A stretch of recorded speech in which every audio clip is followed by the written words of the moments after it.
Today, I'm going to break down nextdaypodcast.com. Now, for those of you guys out there not familiar with the channel here and these online business breakdowns and myself, I've been in the online business space since 2009, having both started and acquired and also sold multiple online businesses, and I'm currently looking to acquire more online businesses. And one of the things that I like to do is make these online business breakdown videos and share my own experience-based insight into online businesses with you guys, the audience, so you can learn from that. Now, like I said, today we're going to be taking a look at nextdaypodcast.com. No one from nextdaypodcast.com solicited this review for me. I'm simply going to be breaking down the business model and covering things that are publicly available, namely from their website and also search engine traffic analysis tools. All right, so let's jump into it. We can see right here from the tagline on their homepage, professionally edited podcasts and videos delivered in just 24 hours, that this business, nextdaypodcast.com, with a name that really coincides with that tagline, edits podcasts and gets them completed in just 24 hours. And I have to say, I think that is a very, very, very strong value proposition, that 24 hours. Because if you've ever made a podcast, and I have owned a podcast, or I guess you own a podcast, right? The podcast is not the business that, in my case, was promoting something else. But when I had a podcast, I will say that getting the episodes of the audio, blah, blah, blah, blah, blah, overwhelming myself there. Getting the episodes in the audio edited and published was a very tedious task, so to say, for me. And I did actually outsource some of it, not to this company, but when I first got started doing it, I would outsource just the editing. Then finally, just beyond the editing, which would take a few days from the service provider I was using, I'd have to do this little tagging thing and naming, create an image, create notes, create timestamps, yada, yada, yada, and get it published. And it was just a very tedious process for me. So I really see the value proposition here in professionally edited podcasts and videos delivered in just 24 hours. So I really like their value proposition. And I think that it is, I don't want to say imperative, but it is very nice when you can create such a value proposition for your business. Like, this is what we do, and this is why you should hire us. And people want that. People want their podcast professionally edited in 24 hours, right? Like, it is just very clean and seamless. When you look at businesses and they're like, well, we do this and that, and this helps those people, and that helps those people, and this helps those people, and it's like, whoa, okay. Your business doing 500K or $1 million a year, and you've got like 4 different audiences or value props. That's a little bit too much, I think, in my opinion. I like, finding that the power of one kind of thing, where one product, one solution, one audience, one offer, right? And that's exactly what this is. Podcasts edited in 24 hours for people that publish podcasts and don't want any headache kind of thing. I just see it all kind of lining up perfectly here. And as you read this, it seems like they've really got this business down pat. This business, one other thing, I'll point out is that this business is a digital service business.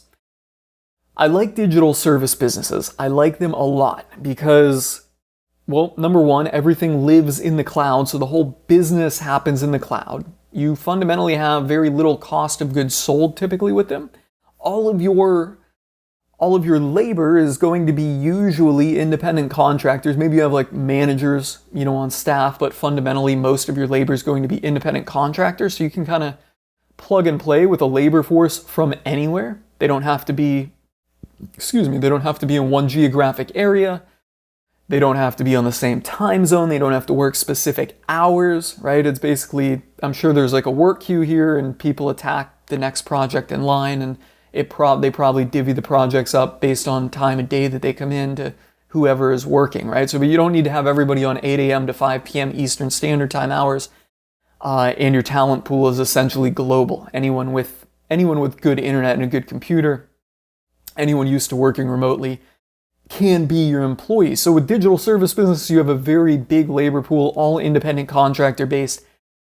You don't need to have a payroll and all of that stuff. Let's just go on here. We can see that they're driving us to booking an intro call or emailing. So they're trying to make their sales channel primarily consultative, But if we go down,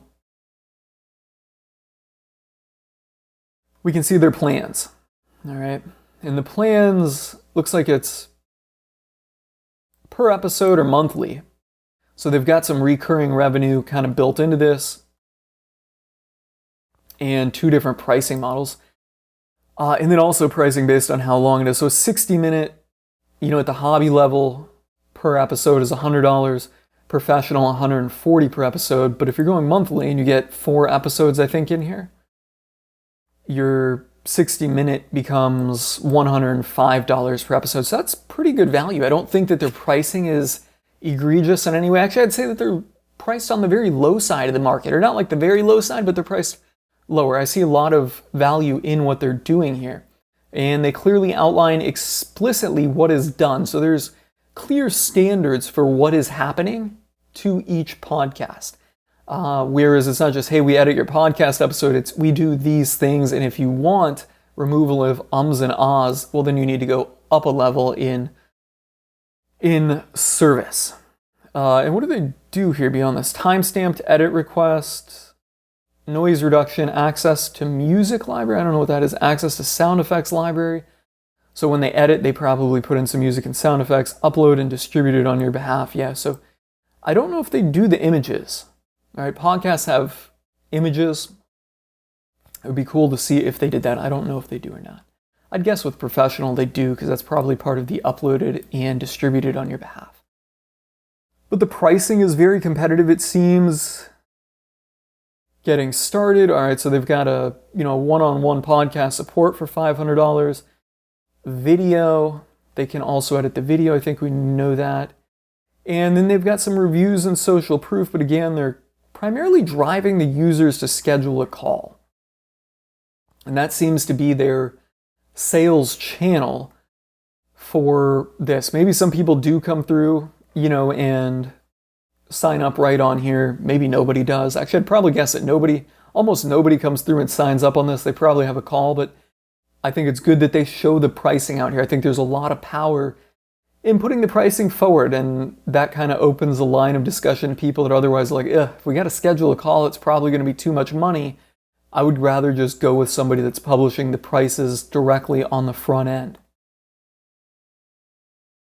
So yeah, I really like their value proposition. I like the digital service model. I think their pricing is good, if anything, a little low. They've got reviews, social proof, services. We kind of already know this stuff.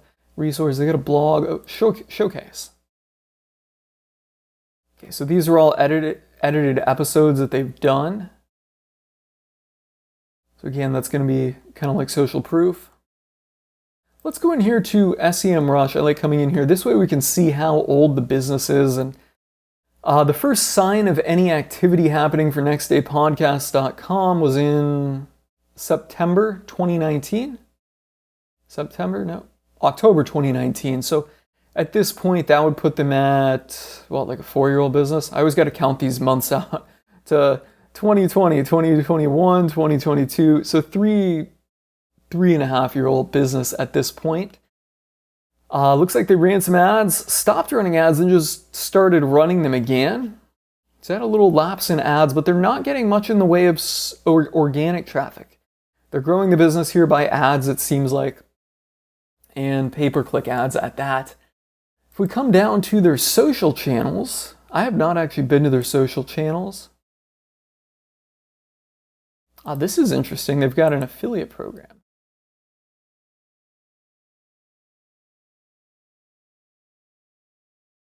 So they've got a decent Instagram here. I don't really think that the Instagram is doing much for them. And this looks more of like a kind of like what I call a background check type of social profile. And I use that expression a lot when I'm talking about my offline businesses, because I do actually own some offline home service businesses. And one of the things I say is that, hey, your social profiles should be filled out and show some life just to kind of pass that background check. By and large, we don't get any business from organic social, but we do get it from paid social. So we want people to come to our organic pages if they do check. I do want them to see anything. And I think that's what's happening here. They are posting on here. I don't know how consistently this is. A week ago, yeah. So maybe like once a week. they're posting on here, but this is more or less for people that just want to check them out and kind of do a little background check so that they see some type of activity. LinkedIn, I really don't do anything on LinkedIn. Doesn't look like they do much on LinkedIn either. And then they've got an affiliate program. It looks kind of like it's well put together. 10% commission on these. It's hard to say really how much they're doing with this. I think that this could be a viable area for them to grow, but for them to really get affiliates aggressively promoting this, I would think that they need to be, up above 10%, because having ran affiliate offers before, 10% really doesn't tickle my pickle, so to say, right? It's not going to get me to jump in. 30% on $400 a month. Okay, now we can make $100 a month from this if we get somebody to sign up. So in that case, maybe it's worth exploring and pushing a little bit harder. So yeah, I kind of think the affiliate program is probably one of their good tickets to growth. So let's see here. We kind of talked about what they do. We talked about what they're doing right, which is really quite a bit of stuff. They've got good pricing. It seems like they've got a good sales process going down here. They've got a good value proposition. Where could they grow this business? Well, the affiliate program, I think, is one way of growing the business, but to do this, I believe that they would need to up this referral commission here from 10% to say 30%. That would really pick some people up. Social advertising is probably one way, but I think how I would probably grow this would be through outreach to podcasters already. And you could probably in some way scrape iTunes for new podcasts, right? Like podcasts that just get listed. Scrape it for new podcasts and then come up with some type of outreach method for the host. Just introducing yourself there. I think there'd be a lot of power in that. There are also quite a few podcasters out there, so maybe social would work as well. Social works when there's a big audience of people, right? When there's thousands of people that want it. A big, broad consumer product, like let's say, I don't know, pet clothes. A lot of people are buying pet clothes online. I've seen some businesses for sale in the pet clothes space recently being sold by social. There's a big audience. Everybody has a pet, and if you have cute clothing, particularly women like to buy the cute clothing for the dogs. B2B, things get a little, more kind of niche, right? So if you have a B2B audience and there's only 100 or 1,000 customers out there, and I don't mean 100,000, I mean literally 1,000 customers max in the world, well, you don't want to run ads on social to millions of people, right? It's just not going to happen. But there's so many people out there, I think, at this point that own a podcast. You could run ads broadly on social and probably be pretty successful with it in that case. So yeah, the affiliate program, direct outreach to people that just started a podcast, and also social ads would be my channels of growth for the business, along with possibly increasing pricing. I don't really know how that is. Organic traffic, there's definitely room to grow it here. It seems like they're doing all right. But organic traffic is one of those things, and if you know the channel, you know that I'm not a big fan of organic traffic because you don't know what is going to happen. You can literally do everything right. And there's actually an online business breakdown I did a couple of weeks ago of pty.life, a blog on the city of Panama and things happening in Panama, where they're doing everything right, but they're just not getting the organic Google traffic that they should. Yeah, so here they're not doing bad, but podcast editing services is really a low traffic, really low traffic search niche, or just kind of a low traffic market. So I think that there's a bigger market than what is really reflected in search volume. Because there's a lot of things that if people see and know about them, they might want it, but they're not actually going out there and searching for it because they don't realize it's a thing, or they don't think that it, or they don't see it, they don't see it as a value add to them. They just don't realize that. So yeah, organic traffic would be my lowest priority in growth. So guys, on that note, I'm going to call it a wrap on this breakdown of nextdaypodcast.com. If you have any questions, drop them in the comments. And hey, if you guys found this video helpful and insightful, you know the drill. Be sure to do me a sweet one. Hit that like button because it helps me out in the YouTube algos. and do yourself a sweet one and hit the subscribe button so you get all of my latest insights into online business and such. I'm calling it a wrap and signing off.